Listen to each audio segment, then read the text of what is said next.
A ver, creo que todos hemos pasado por esto. Estás, no sé, con el agua al cuello por una entrega, a punto de enviar ese correo que es crucial y de repente, ¡zas! ¿Se congela todo? Se congela todo. El ordenador decide declararse en huelga. La pantalla se queda fija. El cursor ni se mueve. El wifi parpadea como riéndose de ti. Es ese momento de pánico total. Exacto. Hoy vamos a meternos de lleno en el mundo de los que se enfrentan a ese caos a diario. Vamos a analizar el arte y sobre todo la ciencia de la resolución de problemas técnicos, el famoso troubleshooting. Y para guiarnos nos hemos sumergido en el material de estudio de la CompTIA PA+, que, para que la gente se haga una idea, esta certificación es como el carné de conducir para los profesionales de soporte técnico. Es la base, sí. Es la prueba fundamental que demuestra que entienden cómo funcionan estas máquinas por dentro. Nuestra misión aquí es desvelar ese método sistemático que usan los expertos para poner orden en el caos. Y es que la palabra clave es justo esa, método. Mucha gente, incluso dentro del sector, piensa que un buen técnico es alguien con muchísimos años de experiencia, que actúa por pura intuición. Como por arte de magia, casi. Eso es. Pero uno de los puntos más claros que se extraen de este material es que eso es un mito. Un enfoque desordenado, por muy veterano que sea el técnico, casi siempre te lleva a más problemas. De hecho, se insiste muchísimo en algo que parece súper obvio, pero que es la piedra angular de todo. Para poder arreglar algo, primero tienes que entender cómo se supone que funciona. Claro, en condiciones normales. Intentar reparar un problema de red sin saber qué es una dirección IP es como... No sé, como intentar hacer una receta de alta cocina sin saber qué es la sal. Ese conocimiento base es el mapa que te permite navegar por el problema. Vale, vamos a empezar a desgranar esto, porque me parece que la primera idea fuerte es esa distinción entre arte y ciencia. Se desmonta el mito del talento innato, ¿no? Y el de solo necesitas más experiencia. Totalmente. La propuesta es que la resolución de problemas es una disciplina que se puede aprender y perfeccionar. La experiencia te da velocidad, te da un catálogo mental de problemas pasados, y eso es valiosísimo, por supuesto. Pero, Pero una persona con menos experiencia que sigue un proceso riguroso será infinitamente más eficaz y menos peligrosa que un veterano que simplemente lanza cosas a la pared a ver qué se pega. el proceso es la red de seguridad entonces. Principios. Casi como una filosofía de trabajo. El primero es el gran clásico, ¿verdad? Empezar por lo más fácil. El famoso está enchufado. Ese. Hay una frase que me ha hecho mucha gracia que dice: un simple reinicio ha resuelto más problemas informáticos que granos de arena hay en la playa. Y es que es una verdad como un templo, porque a veces nos empeñamos en buscar causas súper complejas, cuando a lo mejor un proceso se ha quedado colgado en la memoria y un reinicio, pues, limpia la pizarra y listo. Y el segundo principio. La religión de las copias de seguridad. El hardware se quema, se rompe, se puede reemplazar. Los datos de un proyecto, las fotos de una vida, eso a menudo es irrecuperable. Aquí me ha saltado una alarma personal, te diré. Porque el material no solo dice, haz una copia de seguridad, que eso más o menos lo hacemos todos. Insiste en la necesidad de validarla. Ah, eso es clave. Y creo que, como mucha gente, doy por hecho que mi copia funcionará el día que la necesite. La idea de tener que comprobarla activamente es algo en lo que nunca había pensado. Y es importantísimo. Es que lo único peor que no tener una copia de seguridad es tener esa falsa sensación de seguridad con una copia corrupta que no sirve para nada. Claro. El tercer principio es la priorización. En un entorno profesional, no todos los fuegos son igual de urgentes. El ejemplo que ponen es muy claro. Sí, que un directivo no pueda imprimir en su impresora de casa no tiene la misma prioridad que la caída del sistema de nóminas que afecta a 200 empleados. Hay que tener la cabeza fría para evaluar el impacto real. Documentar todo el proceso. Apuntar qué has intentado, qué funcionó, qué no. Y esta documentación no es solo para ti, ¿no? No, es la base del primer paso para el futuro, para todo el equipo. Y nos lleva directamente a la metodología estructurada. Ahí queríamos llegar, al método en sí. Las fuentes lo presentan casi como un ritual en 6 pasos, una coreografía para enfrentarse al caos. Citan una idea atribuida a Einstein que es Es demoledora. la de la hora para resolver un problema. Esa. Si tuviera 1 hora para resolver un problema, pasaría 55 minutos pensando en el problema y 5 en la solución. El primer paso es, lógicamente, esos 55 minutos. Identificar el problema. Y aquí es donde entra en juego la analogía del detective. El detective llega a la escena del crimen, El cadáver es el portátil que no enciende. ¿Qué es lo primero que hace? No se pone a buscar huellas al azar. Claro. Empieza a interrogar a los testigos. Exacto. El testigo es la persona que tiene el problema. Y aquí la comunicación es crucial. Hay un apartado que me parece fascinante, sobre cómo interrogar sin ofender. Uf, eso es difícil. Si le preguntas a alguien, ¿está enchufado?, la persona puede sentirse idiota.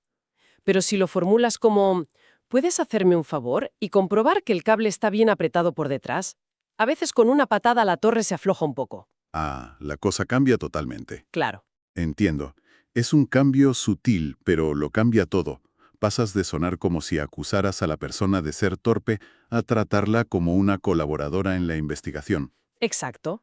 En lugar de «lo has encendido», es mejor un «¿de qué color están las luces del router? ¿Alguna parpadea?». Es psicología pura aplicada a la informática. Con esos testimonios y las primeras pruebas, el detective pasa al segundo paso: establecer una teoría.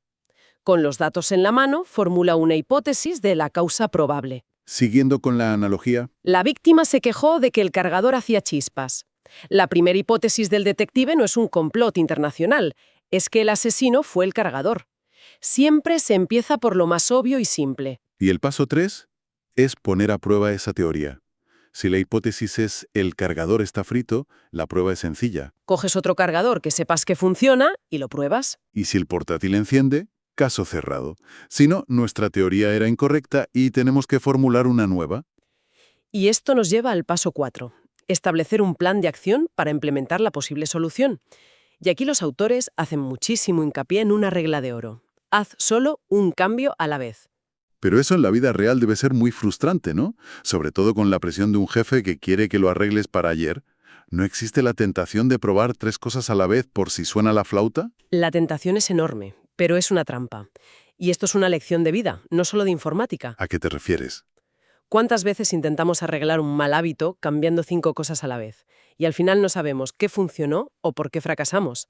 El método te obliga a una disciplina. ¿Y si haces varios cambios y se soluciona? Pues no sabes cuál fue la solución real, así que no aprendes nada para la próxima vez. Y lo que es peor, puedes introducir un nuevo problema sin darte cuenta. La disciplina es: ¿hago un cambio? Funciona. Genial. ¿No funciona? Deshago ese cambio antes de probar el siguiente. ¿De acuerdo? Tiene todo el sentido del mundo. Una vez que un cambio funciona, llegamos al paso 5, verificar la funcionalidad completa del sistema. Y también implementar medidas preventivas. O sea que esto va más allá de confirmar que el problema original ha desaparecido. Mucho más allá. A veces una solución es como un medicamento con efectos secundarios. Actualizar el controlador de la tarjeta gráfica puede arreglar un videojuego, pero Pero hacer que tu programa de edición de vídeo se vuelva inestable. hay que hacer una revisión general. Y luego está la parte preventiva. Si el cable se derritió por estar pegado a un calefactor, la solución no es solo poner un cable nuevo, Es mover el maldito calefactor. es solucionar el problema de raíz para que no vuelva a ocurrir. Y por fin, llegamos al último paso, el sexto, documentar los hallazgos. Es como rellenar el informe final del caso para que quede archivado. Exacto. Y se habla de 2 tipos de archivos. Uno es el cuaderno de campo del detective, su libreta personal, donde anota todo sobre la marcha. Una herramienta personal. Brutal. Y el otro es el archivo central del departamento, una base de datos de conocimiento. Ahí se deja constancia del problema, las pistas, la solución final. Esto ahorra miles de horas al equipo en el futuro. Es la memoria colectiva. Para que todo esto no suene tan abstracto, el material se detiene en las pistas que los técnicos buscan en la escena del crimen. Esos síntomas que apuntan a un culpable u otro. Si hablamos de problemas de hardware, la placa base, la RAM, la CPU. Las pistas pueden ser muy sutiles. Se mencionan los pitidos del ordenador al arrancar, que no son aleatorios, son códigos de error. O la famosa pantalla azul de la muerte, que aunque parezca críptica, a menudo incluye un código que te orienta. Pero también hay pistas para nuestros otros sentidos. Como el olfato. Un olor a componente electrónico quemado es inequívoco. O ruidos extraños, como un zumbido eléctrico agudo que antes no estaba ahí. Y a veces es puramente visual. ¿A qué te refieres con visual? A abrir la torre del ordenador y simplemente mirar. Los autores mencionan los condensadores hinchados. Un condensador es como una pequeña pila que regula la energía en la placa base. Vale. Deberían ser planos por arriba. Si ves que uno está bombado, como una lata de conservas en mal estado, es una señal inequívoca de que está a punto de fallar. O que ha fallado ya. Exacto. Es una de las causas más comunes de que un ordenador antiguo se vuelva inestable y se apague sin motivo. Es una pista visual genial. Fascinante. Y para los discos duros y los sistemas RAID, las pistas son otras. Se habla de sonidos de chirrido o clics repetitivos, el llamado clic de la muerte. Y cuando habla de sistemas RAID, para que nos entendamos, es una forma de que varios discos duros trabajen en equipo, bien para ser súper rápidos o para tener más seguridad, donde un disco es un espejo del otro. Vale, por si uno falla. Pero cuando uno de esos discos empieza con el clic de la muerte, la cosa se pone muy seria. ¿Por qué es tan grave ese sonido? Porque en un disco duro mecánico hay unos cabezales que leen la información flotando a una distancia minúscula de unos platos que giran a miles de revoluciones. El clic es el sonido de esos cabezales intentando leer y fallando. Y golpeando la superficie. A menudo sí. No es una advertencia, es la sentencia de muerte del disco.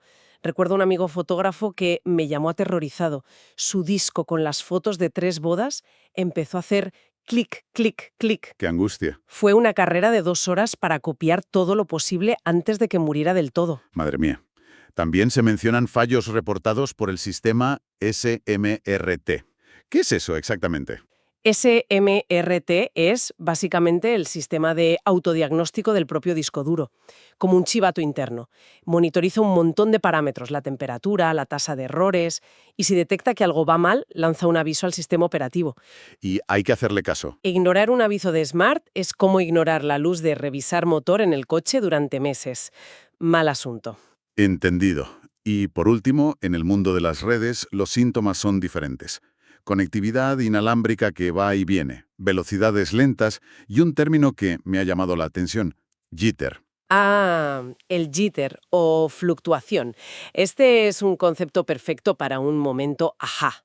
Imagina una conversación por Internet como una corriente de paquetitos de datos. Vale. En una conexión perfecta llegan en orden y a ritmo constante, como soldados marchando. ¿Ve? El jitter ocurre cuando esos paquetes llegan de forma irregular y desordenada. Uno pronto, otro tarde, otro se pierde. Es como si alguien te contara una historia, pero te dijera las frases en el orden incorrecto. Y el resultado es esa voz entrecortada, robótica y horrible que todos hemos sufrido en una videollamada. Exactamente. Es un síntoma muy específico que no apunta a que Internet no funciona, sino a un problema de inestabilidad o congestión en la red. El detective sabe que no tiene que mirar el enchufe, sino la calidad de la línea. Cada síntoma te dice dónde empezar a buscar.